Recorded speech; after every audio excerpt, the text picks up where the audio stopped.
Hello everyone. इस video में हम बात करेंगे कंपोनेंट्स ऑफ लॉजिस्टिक मैनेजमेंट के बारे में। प्रोडक्शन एंड ऑपरेशन मैनेजमेंट के रिलेटेड अगर आप और वीडियोस देखना चाहते हैं तो वीडियो के डिस्क्रिप्शन में कंप्लीट सीरीज़ का लिंक अवेलेबल है। इसके अलावा अगर आपको प्रोडक्शन एंड ऑपरेशन मैनेजमेंट की पीडीएफ बुक चाहिए तो इसके रिलेटेड आपको वीडियो के डिस्क्रिप्शन में एक लिंक दिया गया है जिसे आप चेक कर सकते हैं। लॉजिस्टिक मैनेजमेंट में आते हैं दो कंपोनेंट्स, पहला है ट्रांसपोर्टेशन और दूसरा है स्टोरेज। ट्रांसपोर्टेशन को आगे कैटेगराइज किया गया है रोड, एयर, रेलवे और सी में। इसी तरह स्टोरेज में आगे आता है मटेरियल हैंडलिंग, इन्वेंट्री कंट्रोल और वेयर हाउस मैनेजमेंट। तो सबसे पहले हम ट्रांसपोर्ट और उसके अंडर 4 कैटेगरी को समझेंगे, उसके बाद स्टोरेज का मीनिंग और उसके अंडर इन 3 कैटेगरीज को। तो सबसे पहला है ट्रांसपोर्टेशन। आमतौर पर ट्रांसपोर्टेशन के 4 ही मोड्स हैं, रोड, रेल, वाटर और एयर। इन सभी मोड्स की अपनी एडवांटेजेस और डिसएडवांटेजेस हैं और कंपनी के लिए इन मोड की चॉइस डिपेंड करती है कि गुड्स का नेचर कैसा है, कॉस्ट कितनी इन्वॉल्व है, डिस्टेंस और टाइम कितना लगेगा। तो मान लीजिए कि अगर कोई ऐसी आइटम है जो पेरिशेबल है, जल्दी ख़राब हो जाती है, जैसे आपकी सब्जियां होगी, आपके फूल हो गए, तो अगर उनकी सप्लाई करनी है तो उनकी नेचर ऑफ गुड क्या है, वो पेरिशेबल है, जल्दी नष्ट हो जाएंगी। तो उनको अगर लॉन्ग डिस्टेंस पे लेके जाना है तो हम रेल या वाटर की जगह पे एयर को प्रेफर करेंगे। हम जहाज़ के थ्रू, एयरप्लेन के थ्रू इन सारे गुड्स को डिलीवर करेंगे क्योंकि वो जल्दी ख़त्म हो जाएंगी, उनकी शेल्फ लाइफ जो है वो काफ़ी कम होती है। इसी तरह डिस्टेंस कितना है, कम डिस्टेंस के लिए कौन सा सोर्स या मीडियम अच्छा रहेगा, लॉन्ग डिस्टेंस के लिए कौन सा मीडियम रहेगा, टाइम कितनी जल्दी हमें प्रोडक्ट को डिलीवर करना है उसके लिए कौन सा सोर्स सही रहेगा। तो ये आपकी selection of transportation different factors पर डिपेंड करती है। उसी के अकॉर्डिंग कोई भी कंपनी ये डिसाइड करती है कि उसे प्रोडक्ट को रोड, रेल, वाटर और एयर किस थ्रू से डिलीवर करना है। तो मोड्स ऑफ ट्रांसपोर्टेशन में सबसे पहला है रोड। रोड काफ़ी पॉपुलर मोड ऑफ ट्रांसपोर्टेशन है इंडिया का, क्योंकि ज़्यादातर टाउन्स, विलेजेस और सिटीज़ रोड के थ्रू कनेक्टेड हैं। तो बाकी जितने भी हमारे सोर्सेज हैं, चाहे वो रेलवे है, एयर है, वाटर है, वो हर सिटी, विलेज को नहीं कनेक्ट करेंगे। एक रोड ही ऐसा मीडियम है जिसकी रीच हर एरिया में है। सेकंड है रेलवेज। रेलवेज पॉपुलर ट्रांसपोर्टेशन है स्टील, कोल, सीमेंट और दूसरे ऐसे प्रोडक्ट के लिए जिसमें मास सप्लाई की ज़रूरत होती है। तो अगर आपको काफ़ी माल्स, टन में अपने सामान को भेजना होता है किसी लोकेशन पे, तो उसके लिए ज़्यादातर रेलवे को एडोप्ट किया जाता है क्योंकि ये मास सप्लाई कर देता है प्रोडक्ट की और थोड़ा कॉस्ट इफेक्टिव भी है। थर्ड है एयर ट्रांसपोर्ट। इस मोड ऑफ ट्रांसपोर्टेशन को पेरिशेबल गुड्स के लिए यूज़ किया जाता है और जब आइटम्स को काफ़ी फार डिस्टेंस पर डिलीवर करना होता है, जैसे कि नेशनल और इंटरनेशनल लेवल पे। तो अगर मान लीजिए हम इंडिया की बात करते हैं तो वहाँ पे साउथ कॉर्नर से नॉर्थ कॉर्नर तक अगर किसी प्रोडक्ट को भेजना है तो हम एयर की हेल्प ले सकते हैं। इंटरनेशनल लेवल पर अगर हमें कनाडा, यूके, यूएस, इन कंट्रीज़ में अगर हमें हमारे प्रोडक्ट को भेजना है तो हम एयर मोड को चूज़ करेंगे। नेक्स्ट है सी ट्रांसपोर्ट। सी काफ़ी सूटेबल मोड है ट्रांसपोर्टेशन ऑफ गुड्स का, जब गुड्स को एक डिस्टेंस पे भेजना होता है जैसे कि फॉरेन कंट्रीज। अब एयर ट्रांसपोर्ट में हमने देखा था कि अगर हमें गुड्स को नेशनल या इंटरनेशनल लेवल पे भेजना है तब हम एयर की हेल्प ले सकते हैं। अब यहाँ पर दोनों में फ़र्क ये हो जाता है कि एयर टाइम कम लेता है।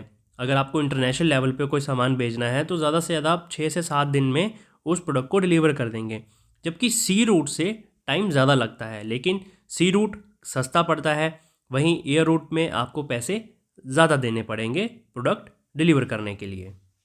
सेकंड मेन कैटेगरी है storage. Raw material, work in progress और फिनिश गुड की स्टोरेज बहुत इंपॉर्टेंट एलिमेंट है लॉजिस्टिक मैनेजमेंट का। इसमें इंक्लूड है मटेरियल हैंडलिंग, इन्वेंट्री कंट्रोल और वेयर हाउस मैनेजमेंट। तो इन तीनों को, मटेरियल हैंडलिंग, इन्वेंट्री कंट्रोल और वेयर हाउस को, हम अभी डिस्कस करेंगे। मटेरियल हैंडलिंग में शामिल है प्लानिंग, ऑर्गेनाइजिंग और कंट्रोलिंग उन सारी एक्टिविटीज़ की जो रिलेटेड हैं मूवमेंट ऑफ मटेरियल के। तो जब भी मटेरियल एक जगह से दूसरी जगह पर जाएगा, उसकी प्लानिंग, ऑर्गेनाइजिंग और कंट्रोलिंग को हम मटेरियल हैंडलिंग में शामिल करेंगे।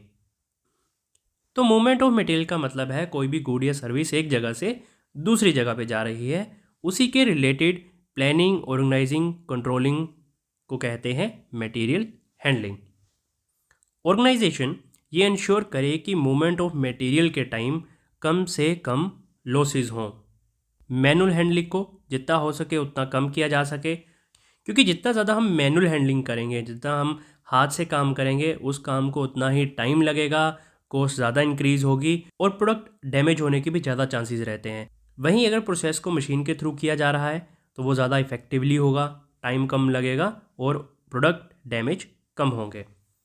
इंश्योर करें कि फ्लो ऑफ मटेरियल की कंटिन्यूटी बनी रहे।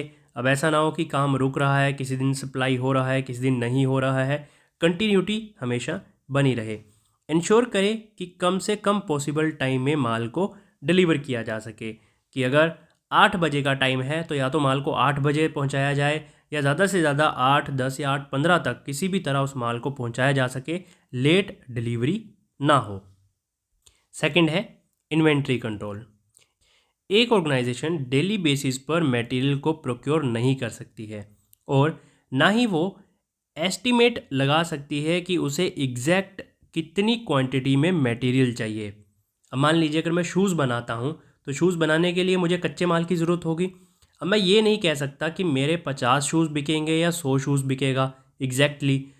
अब मैं क्या करूँगा, एक एस्टिमेशन लगा दूंगा कि ठीक है, इसका रेशो बीच में मैं 80 शूज़ का मटेरियल मंगवा देता हूँ। अगर मेरे प्रोडक्ट कम भी बिके तब भी मेरे पास थोड़ा मटेरियल बचेगा, वो मैं आगे यूज़ कर लूँगा। अगर ज़्यादा मंगवा लेता हूँ तो वो मेरा स्टॉक में पड़ा रहेगा, मेरी मनी भी वेस्ट जाएगी। इससे अच्छा है कि एक एस्टिमेशन लगा के मैं उस मटेरियल को मंगवा लूँ, बजाय कि एक एग्जैक्ट आइडिया लगाने के। इसीलिए फर्म एक adequate level of material maintain करके रखे, क्योंकि इसके साथ अगर हम एक्सेस इन्वेंट्री को स्टोर करके रखते हैं तो वो मनी को ब्लॉक करके रखता है। क्योंकि अगर मैं काफ़ी बड़े अमाउंट में कच्चा माल मंगवा लूँगा तो उसे रखने के लिए मुझे जगह चाहिए और उस कच्चे माल को ख़रीदने के लिए मुझे पार्टी को पैसे भी देने पड़ेंगे, तो यहाँ पे काफ़ी मनी मेरी ब्लॉक हो जाएगी। तो लॉजिस्टिक का जो मैनेजर है वो ये डिसाइड करे कि उसे कितनी अमाउंट में स्टॉक को स्टोर करने की ज़रूरत है ताकि इन्वेंट्री मेंटेनेंस कॉस्ट को कम किया जा सके। थर्ड है वेयर हाउस मैनेजमेंट।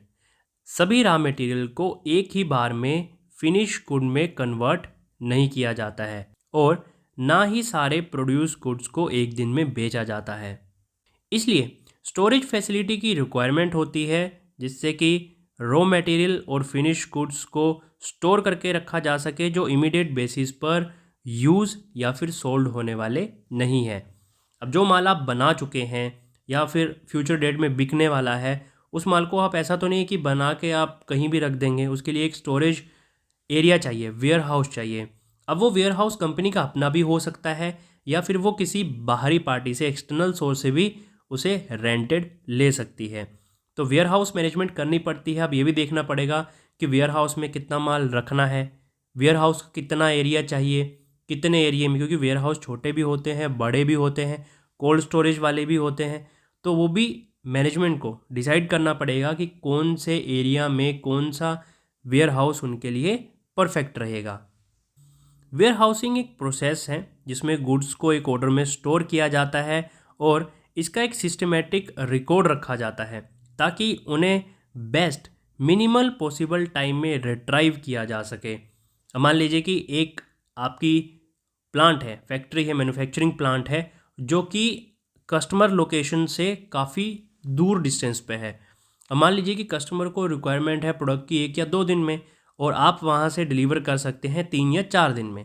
तो आप कोई एक सेंट्रल लोकेशन लेंगे वेयर हाउस की जहाँ पर आप उसे स्टोर करके रखेंगे और जब भी कस्टमर को ज़रूरत होगी आप उसे वो डिलीवर कर देंगे।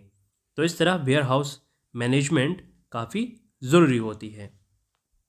तो ये थे कंपोनेंट्स लॉजिस्टिक मैनेजमेंट के, जिसमें आता है ट्रांसपोर्टेशन और स्टोरेज। ट्रांसपोर्टेशन में आता है रोड, एयर, रेलवे और सी, और वहीं स्टोरेज में आता है मटेरियल हैंडलिंग, इन्वेंट्री कंट्रोल और वेयर हाउस मैनेजमेंट।